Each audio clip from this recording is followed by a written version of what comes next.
Welcome back. This is the ESOP guy, and we are on a journey to an ESOP. And then this podcast and YouTube really is a resource that we've created to really help companies that are thinking they might want to go towards an employee stock ownership plan. And so with that, you can find all of our episodes on journeytoanesop.com. So please check us out and tune into those to get more information about employee stock ownership plans. So today I have the awesome opportunity to have Carla Klingler from Blue Ridge and Associates on the podcast today. She and her company are well-respected ESOP third-party administrators. And I'm excited because Carla and I have been talking about doing this podcast for a little while, and I know she stays very busy. So being able to do this before the end of the year is great. And I think it's very timely too. And I'll say this because I think a lot of companies are closing their ESOPs, and the questions that they have are going to be answered in this podcast, which is, hey, what do I do now that I've closed my ESOP, and what do I have to do with the third-party administrator? So with all that, I wanted to kind of introduce Carla to you. So Carla, tell us a little bit about your background as it relates to ESOPs, how long you've been doing this, and just kind of how did you get involved with ESOPs in the beginning? Well, thanks for having me so much, Phil. I appreciate the opportunity. As you said, I'm with Blue Ridge now, but I'm actually going into my 42nd year of ESOPing. So yes, I was about 12 when I got into the industry. Wow, that's great. Well, seriously, I was fresh out of college with a BA in economics and finance, and absolutely no idea what I was going to do with that. But my passion and study focus was actually comparative economics. And I had studied all the economic systems around the world, pros and cons, financial and social aspects of them, hybrid systems, et cetera. So the concept of a win-win-win that ESOPs offer was very appealing from the onset of my career. So the way it marries the financial benefits of capitalistic fiscal policies with generous sharing of wealth with those that help create it, I believed in that, and I still do, which is why I'm still doing it. So. Well, that's something I didn't know because we have economics in common. I was an economics major as well. Oh, I did not know that either. So kind of like with an economics degree, sometimes you're like, I don't know what I'm going to do, in my career. Because people are like, what are you going to do for a job? I don't know. So, but right. We all end up somewhere. And so, here we are. Yeah, that was exactly the questions I was asking myself back then. So I just kind of walked into the ESOP world by accident. There was a job offering at the UC Placement Center for a financial advisor at a company in San Francisco. That's where I was living and had graduated from UC Santa Barbara. So, in my fresh youthful ignorance, I thought, I can do that. And so I walked into the office of a very young John Menke and told him I wanted to apply for that job. So as things go, he had already filled it with a PhD applicant from Harvard, someone far more qualified than me. Yep. But he said, we're thinking about hiring another position, a new focus in what we're doing. And as it turned out, I was the right person for that job. And it was for new services that needed to be developed, which happened to be administration and compliance services. So that was my first job right out of college to develop those for ESOP companies, which included building mathematical models, programming them into software on very slow computers back then, and developing efficient and compliant procedures for handling record keeping and compliance for ESOP companies. So that's cool. I actually should have asked you that question a long time ago because I didn't know how you got into that. That's great. So I went to UC Davis, by the way. You did? Oh my gosh, we have more in common than I even knew. I know. So that's crazy. So, but Menke is a big name in ESOP. So you starting that 42 years ago, it just means you totally are an expert because you've been doing this for so long. Up until that point, the legal services were pretty solidly in place, but the admin was pretty rudimentary. And the existing regs in ERISA were basic and often pretty vague and open for interpretation. I mean, think of all the guidance that we use today in ESOP administration. None of that existed at the time, so there wasn't much to start with. So we were truly making it up as we went along. Wow. And so I did have a privilege of working with the father of ESOPs. This is the only thing. This is one thing I wanted to tell you. Louis Kelso. I got to work with him a bit and learn What? about his My God. economic theory. Serious. So, yep, you You would work have with loved Kelso? that. Yeah. Binary, Oh my, binary economics. wow. That's So insane. I can't believe you work for Kelso. Wow. Yeah. I mean, talk about some of the names, like people are like, when they read about ESOPs, you're going to read about Kelso. And, that's fantastic that you have that in your background.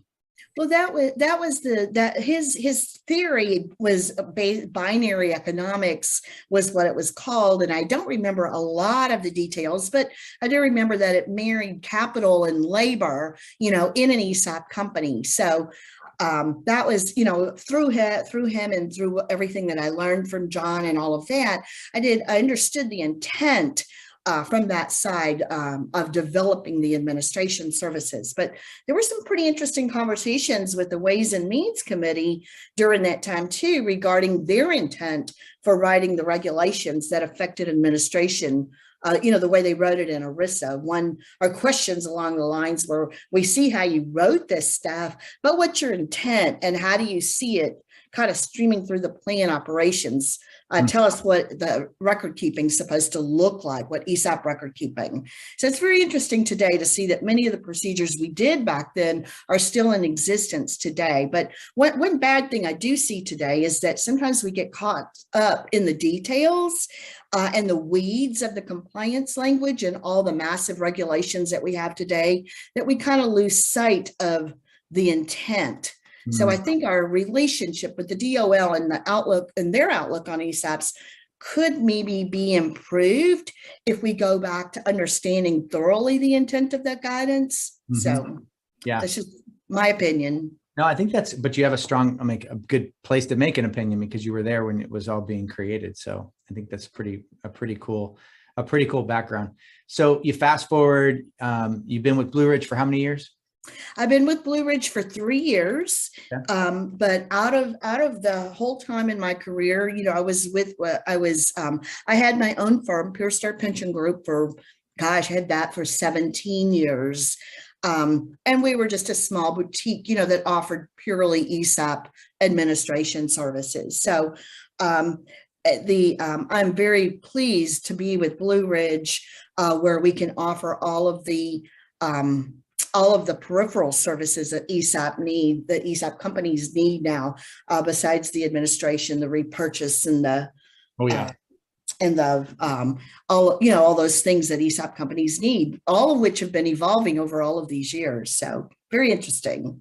Yeah, it does help when you have a little more resources to help your clients when you get down to some of that stuff. As time goes on, gets somewhat complicated, and you don't want to have to be doing everything. To have people do different things in the company obviously helps. Right. So, and Blue Ridge is a third-party administrator for people that listen to this podcast. Some of them don't really even understand like the way that ESOPs are going to be regulated. So we're going to just kind of deal with some of the basic stuff at the front end, just to make sure we're not going too quickly, with some of this stuff. So really the role that the TPA plays when it comes to the ESOP is what? Well, I always like to say we're kind of the last man standing, because we're in the beginning of the transition, pretty early on, kind of behind the scenes. But once everything is transitioned and the ESOP is in place, the TPA takes on the role of day-to-day advisor and consultant to the ESOP companies. We take all of the records, we do the record keeping, we prepare the statements, we file the corporate tax returns. I'm sorry, not the corporate tax returns, we file the plan tax returns, the 5500s and all of that. And kind of close out the year. And then we are often instrumental in helping the company to communicate that information to the client, to the participants. So we take it from there and then do the administration annually. So some companies do it more frequently than annually. They might do it quarterly, but most ESOP companies do it annually. So that's our main role. There's a lot of things in that, to determining how many shares are released and all of that. It gets pretty complicated, but that's our main role. Yeah. So basically for an ESOP, for a new company that's becoming an ESOP, they're going to have the participants are the employees, and each employee is going to get some number of shares each year based on the way that the plan has been designed. Primarily, that's going to be based on the note between the ESOP and the company. And that note's going to have a certain length of time. So that could be 20 years, 30 years. And then over that period of time, every year, there's going to be an allocation of shares that are released. So, essentially what Carla says is true. The TPA basically captures all that data and makes sure it's accurate and makes sure the employees, which are called participants, make sure they have the right number of shares. And so with that, let me come into something that always comes up with conversations with, and I spend so much time with people that are not ESOPs. So we get into this conversation. Well, my 401k is doing it this way, and I have a 401k administrator. Let's talk a little bit about the difference between a 401k TPA and like a straight up ESOP TPA, where they just focus. I know you guys do everything, but where they primarily have the expertise. Does that get confusing for some people when you deal with becoming their TPA? In terms of that difference between 401k administrators? It does, but even within our own organization, we definitely have a breakdown. We have an ESOP team and a 401k team, because the expertise needed for those plans is very, very different. And it takes a lot of time and energy and years typically to really gain the skills that you need to be the best record keeper and consultant on those types of plans. The skills are just different. So it's hard to be, you can know a lot about it, information. And one thing that we do well is our teams work together well to pull all the skills into a good, coherent and smooth annual reports and in communications and things like that. So the teams talk to each other, but the skills required are very different. So, as I said, we have massive regulations that govern both ESOPs and 401k plan. And the simple answer to what you just asked is that it really is impossible for anyone to know everything about everything. So since they're different animals, the intent of the laws that affect the two types of plans are different. So, and I always thought it was kind of interesting that ESOPs were actually born before 401k plans. ERISA, ESOPs came out of ERISA in 1974, and then the Revenue Act of 78 is where the 401k, as we know it, was really born. So the fact that it came out of different regulations is going to mean that the focus for providing the services are going to be very different. So for me, being a good ESOP record keeper and being a good ESOP consultant are key to being a very valuable resource to ESOP companies. The smooth operation and success of a 401k plan are typically driven by employee participation in the investment funds and that kind of thing, the offering of their own money and all of that. And most 401k plans operate fairly consistently from company to company. So an efficient record keeping system to assure accuracy and compliance is very important. But for ESOPs and 401k service providers, it's not really necessary for them to understand how plan sponsor conducts their business or how employee productivity engagement affect the bottom line profit. But for ESOPs, those things are very important to understand, because the more you understand about the global internal workings of an ESOP company, the better consultant you can be, because you need to know and be able to explain and be able to predict and advise the company about how everything that happens at a company affects the ESOP. So you've got the human elements there of building and growing the company, things like morale and culture, productivity on the job. So I think both types of plans need great record keepers and great consultants, but the knowledge and skills needed to do those things are very different. The sheer complexity of being a great ESOP consultant in infinite unique companies does require years of focus and dedication to learning how to be a really great business consultant, not just on the topic of ESOP. I think that makes a big difference. Oh, I think so too. And I would just say this going into it, you know, most of the time I've gone through a process with a company, we usually do not have the 401k administrator become the ESOP TPA. And it's just because of that, the differences in knowledge base. And I like what you said, Carla, because I don't think I've ever thought about that. They're actually two different regulations completely. So you have to basically be schooled in both of those. But ESOP does have, as we're going to get into it, they have a lot of other aspects of compliance that are going to be really important to be on top of. Right. So going into that, I mean, I guess one of the things I'll tell you too, and I'll just kind of make a comment too.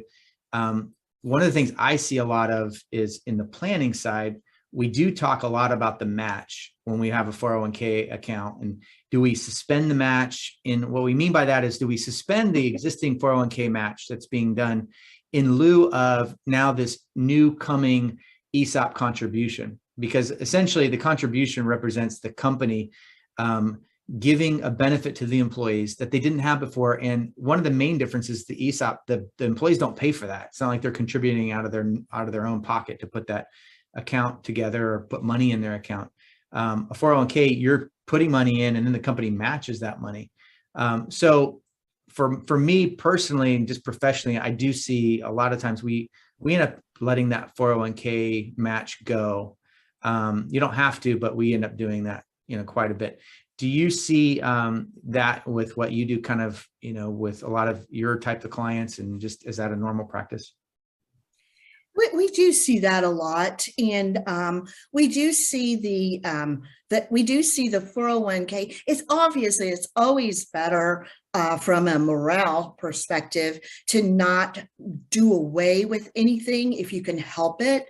And so what we see a lot is just it takes a lot of communications to show people that if you are doing away with it, that they are getting something else in return, something of value, and something that you know, has the potential to build great wealth for them. So the communications about it are important, but a lot of times we also, they don't necessarily do away with the match, but they might decide to do it in stock and do it inside the ESOP. So you may still have two separate plans, but the match or even the safe harbor requirements for the 401k plan might be satisfied in the ESOP. So these are some really good plan designs that we do see. They've been around for a while, but people haven't really used them. I think they thought they were complicated, or they wouldn't be able to explain it.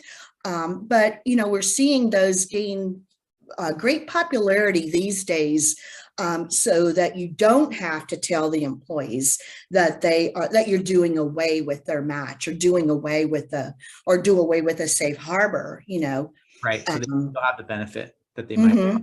Right. So it's a way to keep it, but still, you know, you're making that contribution to the ESOP anyway to satisfy the loan document. So you can kind of give that part of that contribution double duty in satisfying the match or the safe harbor. Okay.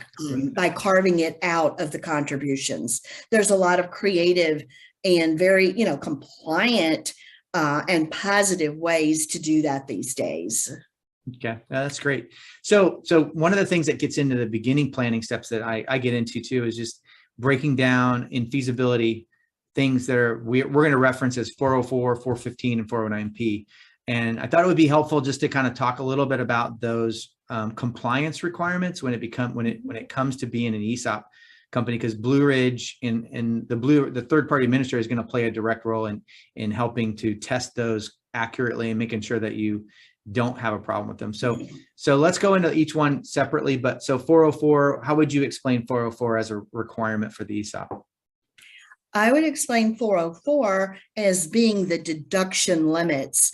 You've got several pieces to put together, several different strategies. You've got tax strategy, you have transition strategy, all of those things that have to fit together. So one thing that you do want to do is make sure that all of the money, as much of the money that you're putting into the ESOP is going to be tax deductible and is going to give you positive effects on your tax strategy overall. So that's what 404 does. It sets the limits for deductibility on the contributions to, and that is typically an aggregate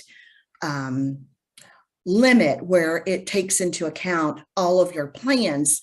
If you've got an ESOP and 401k, you've got to look at the contributions to both plans to test the maximum deductions under 404.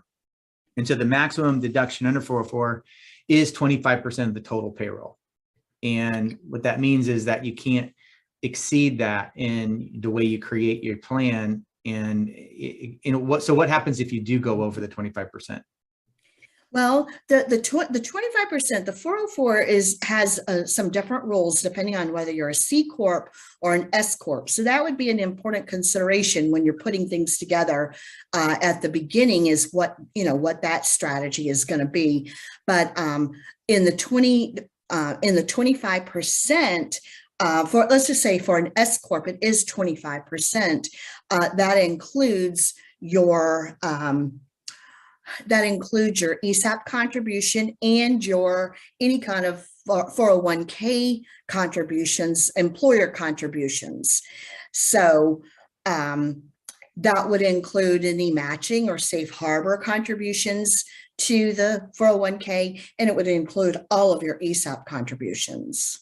So as an S Corp, if I exceed 25% of my allowed deduction, is it that I just don't get the deduction? Or what is the ramification of not being in compliance with that? Well, you don't get the deduction, but there are some rules. There are some excess penalties if you do exceed those.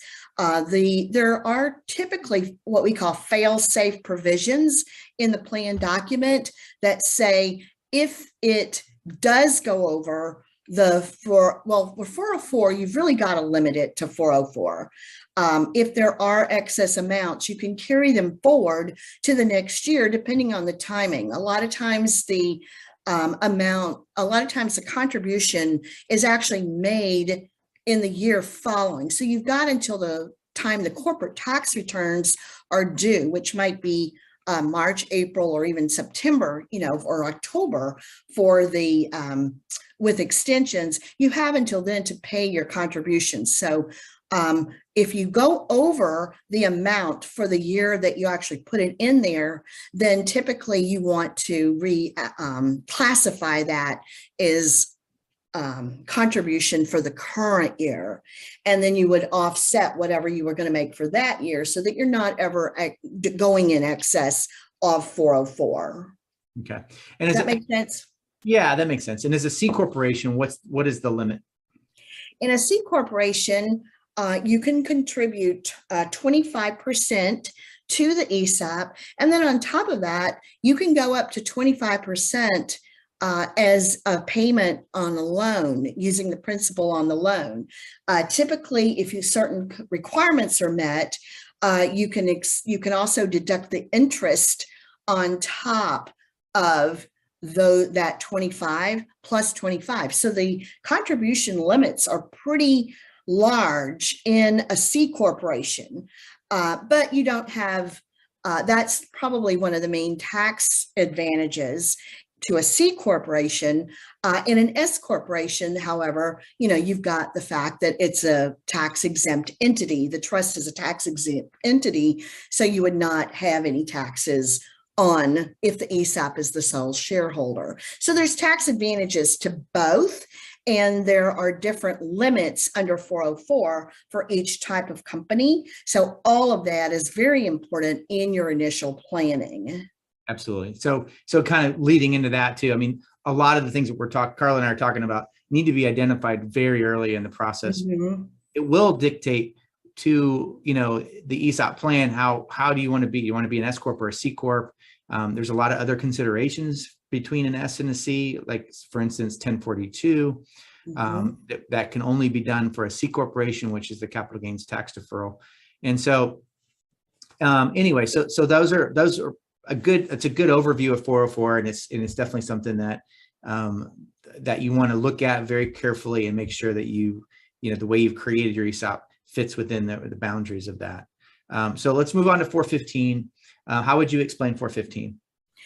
I would explain 415 is it's in the regulations, there are limits on how much a company can add to a participant's account on an annual basis.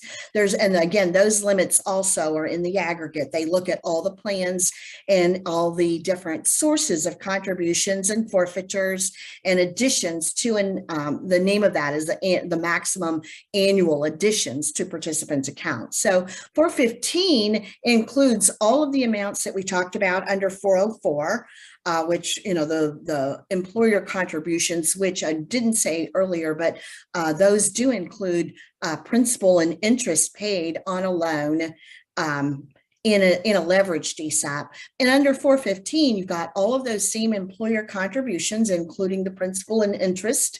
And then it also includes any matching, safe harbor, employer discretionary, and any other kind of defined contribution plans like the 401k.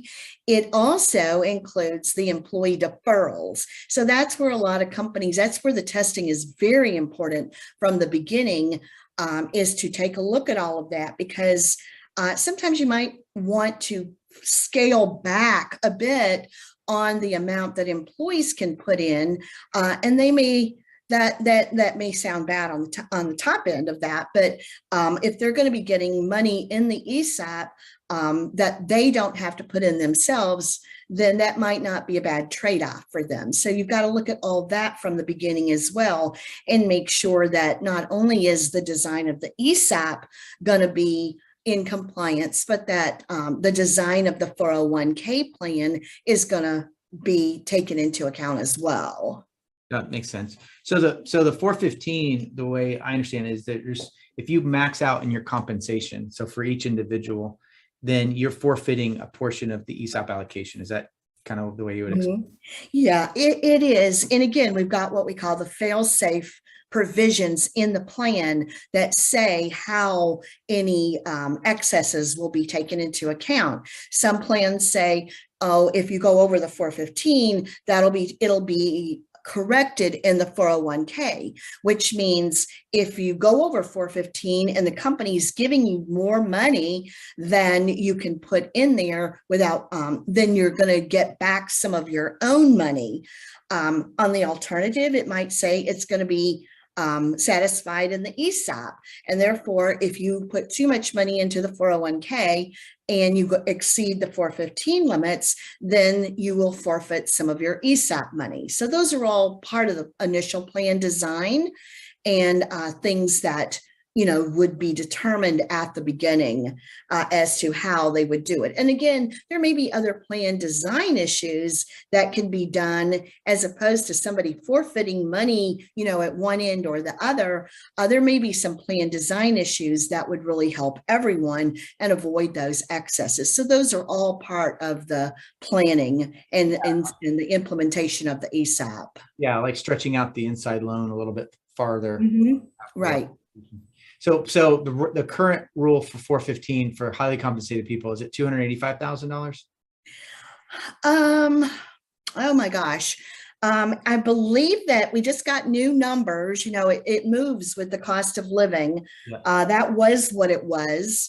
I can look up what it was. We literally just got those not too long ago, so I haven't ingrained them in my memory yet. But yeah, that's not important. I think because just basically say this: if somebody in your business is getting paid something around 285 plus, then you're going to want to be thinking about 415. Correct. Right. Yeah. 415 is really an issue at all times because you've got a lot of people A lot of people who really are not considered highly compensated people, it might be a second job. So those people are putting as much of their paycheck into their 401k as possible. So it might be a pretty high percentage of their salary. Typically you can put in, 100% of your salary if the plan allows it. So 415 is very important, and it can really kind of trick you up in places that you would not anticipate it. Right. Now, good point. Very good point. Because I kind of just tend to think one person's working here and they're putting, that's all they do. And then they're putting their comp in the 401k. All right. So 409p, disqualified persons. So give me your best definition. I explain this all the time, but it's curious to see how would you explain 409p to people that don't know what that is? Yeah, I probably definitely don't get into as much detail as you need to.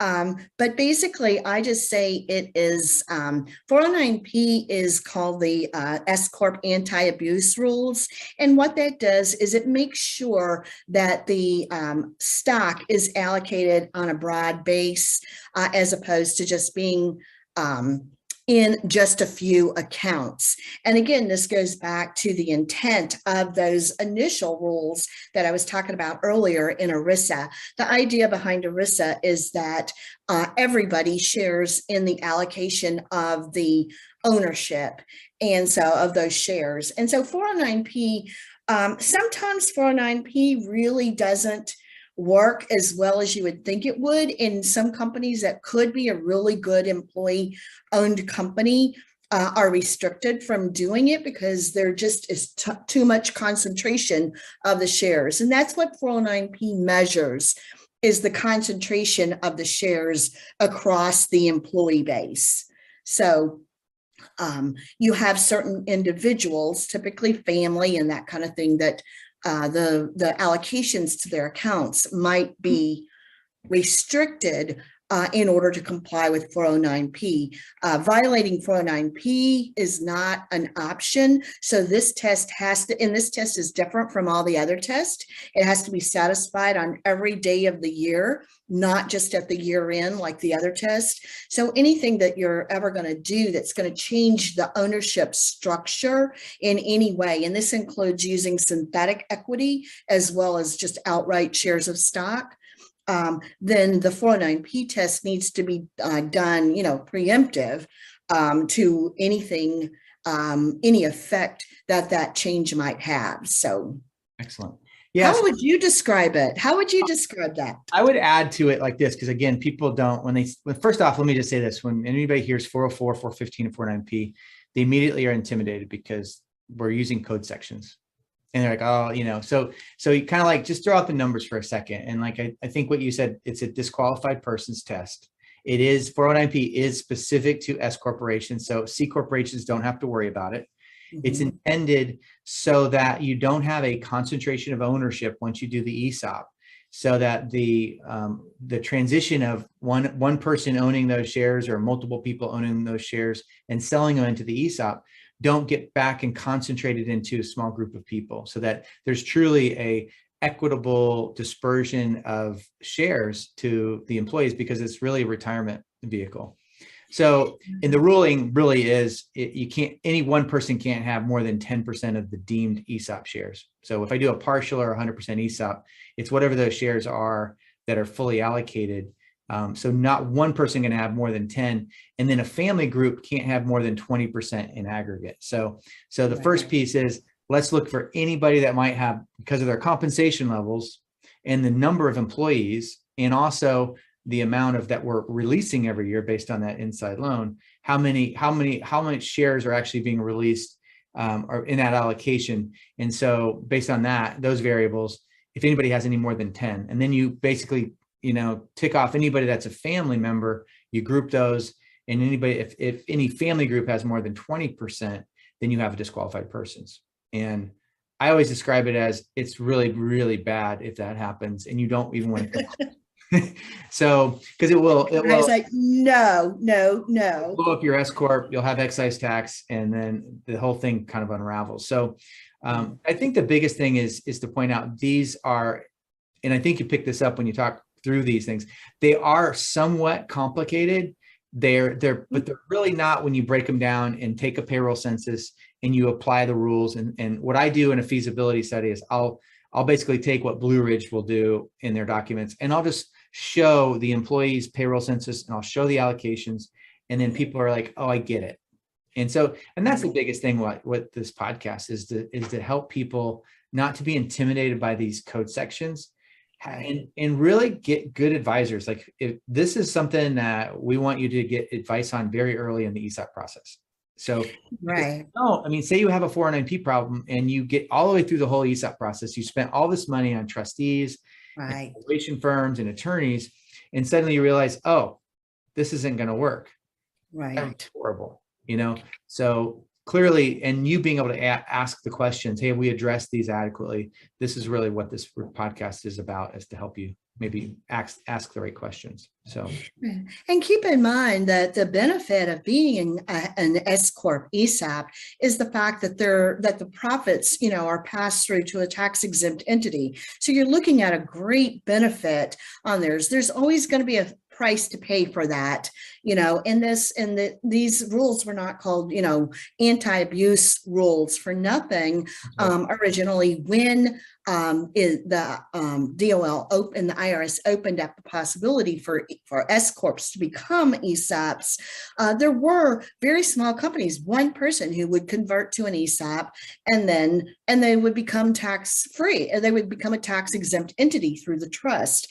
And that was what the IRS and DOL said, no, that is not the intent of giving this benefit to good, solid S corporations who truly want to grow their company and reward the employees that help build it. So that's a little background on that, but that's why that's very important, and why they don't really allow us to violate it and then figure out, how to fix it.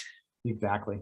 So, I guess the last thing as we finish up, you have a company that we get all the way through the process, and then they're going to start. Now we're contemplating the post ESOP world. So you guys come in, and you kind of have this, process of getting them up to speed. There's a lot to be thinking about. What would a normal timeline look like for a first year ESOP, that from a TPA standpoint, like what you guys do?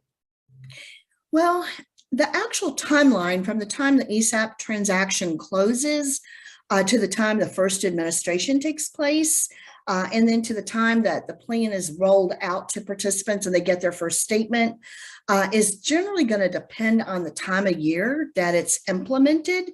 I wish that there was a simpler answer to the question, but it really is going to depend on that timing. Most of the time, the ESOP administration is completed after the close of the first plan year. So if the transition closes early in the year, then the company probably needs to decide how they're going to roll it out and educate the employees on what to expect, because they're normally not going to see any statements until a few months after the end of that first year. So technically it could be a year from the time the transition occurs till the time they see their statement. So how do you make that meaningful to new ESOP participants? And that would be something, that would have to be determined, and the timing worked out that way. If it closes at the end of the year, if the ESOP closes at the end of the year, then it's a little easier to coordinate the rollout with the first statements, since those are usually prepared, a few months following the transition. So like right now, like we've got deals closing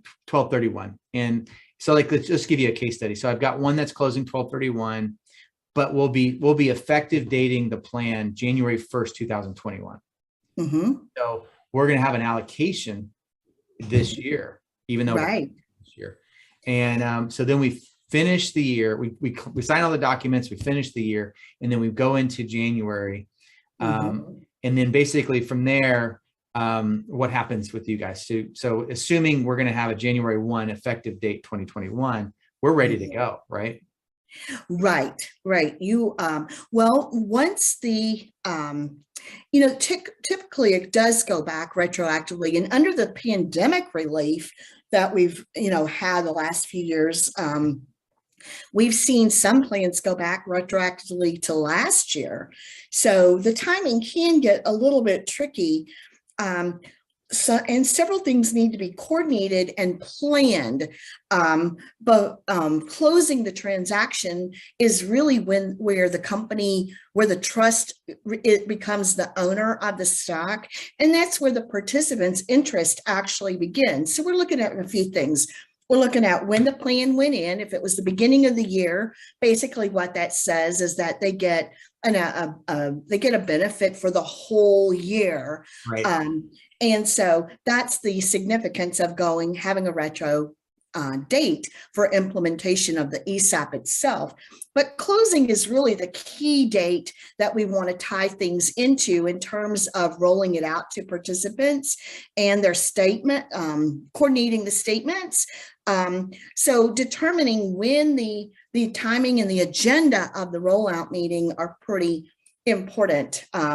One thing that I think is not really talked about a whole lot, but once the plan closed, and let's just say we're talking about the case that you're talking about now, where they're just now doing it. Typically, we're going to have a price. There's a transaction price in an ESOP transition, and there's a post-transaction price.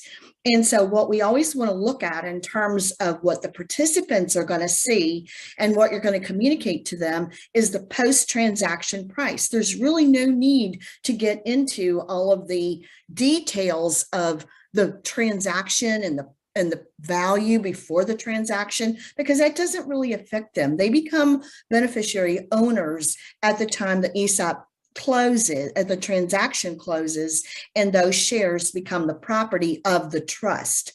So there needs to be some planning there at that point as to what the context and the timing of the first statement is going to be, and how that's going to flow to the second statement, and then the next and the next, what it's going to look like. So some participant statements that I see are actually more cash flow statements than they need to be. The intent, again, that word of the statements is to simply show them how many shares are allocated to their account and the change in their value, not necessarily the cash flow of the trust or the details of some of those complicated strategies, how the internal loan works. So anyway, the timing is going to be once it closes, and once you know the post-transaction stock price, at that point, being this close to the year end, you close a transaction now, then the price should be set as of the end of the year, and that's automatically going to be the post-transaction stock price. Once that comes in, then we're ready to go. We're ready to finalize the reports, finish up the annual administration and compliance, and prepare the statements, showing them at that point. That's when we can apply the payments that occurred to the loan during the closing, as well as any accrued contributions for the year, and how those amounts are used to repay the loan and release the shares. And so what they would see on their statement are those released shares beginning at the post-transaction, the post-transaction price, and then valued as of the end of the year. So this close to the year, it's probably going to be the same, but it might be different for other years. It would be different if it happened earlier in the year. Yeah, I would just say, like, when you say post-transaction price, just basically just say that we have a day one and a day two price, and the day one price is what we negotiated the ESOP for. The day two price is after the company has been leveraged with all this debt on the balance sheet, the value goes from here down, and that day two price is what we're establishing as the beginning value. When we go into the plan year, then you guys, I think the biggest thing is you communicate to the employees through these participant statements. And when those come out, that's really the timing of, like, making sure your employees, when you communicate the ESOP, making sure that they have the correct information, and you guys have enough time to do the work that you do to make sure that that's accurate and it makes sense. But my experience is it takes a couple plan years for the employees to actually start to understand really, because what they're going to see in the first plan year with those participant statements is, hey, this is how many shares I got. and they don't really understand the connection between, I'm going to get this many next year and I'm going to get this many next year, and then the value of those are going to start going up.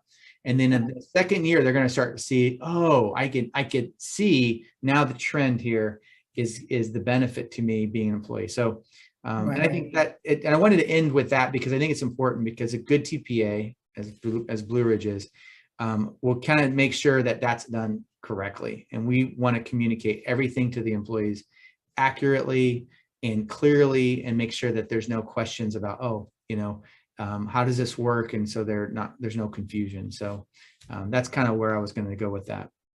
Right. And timing is very tricky. And that's why we say it's all done, and then we just do the first statements and roll that out. It's not that simple. You've really got to look at it and look at how that's going to look rolling forward, so that you can get a whole plan of action as to how you are educating them along the way from day one, and then being able to continue on a consistent basis, because the consistency is the most important thing.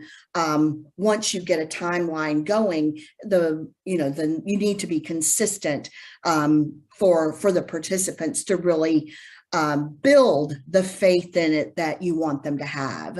Yeah, that's the ultimate thing. So with all that, Carla, thank you so much. It was really a lot of information. We covered a lot of ground. I hope it will be very helpful for people as they go back and listen.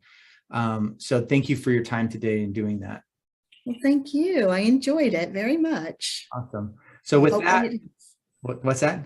I said, hopefully it helps people, who are looking at it and know, what a wonderful thing and a win-win-win ESOP can be when it's done right. So absolutely. All right. So with that, thanks everybody for tuning in, and we'll see you on our next step on this journey to an ESOP.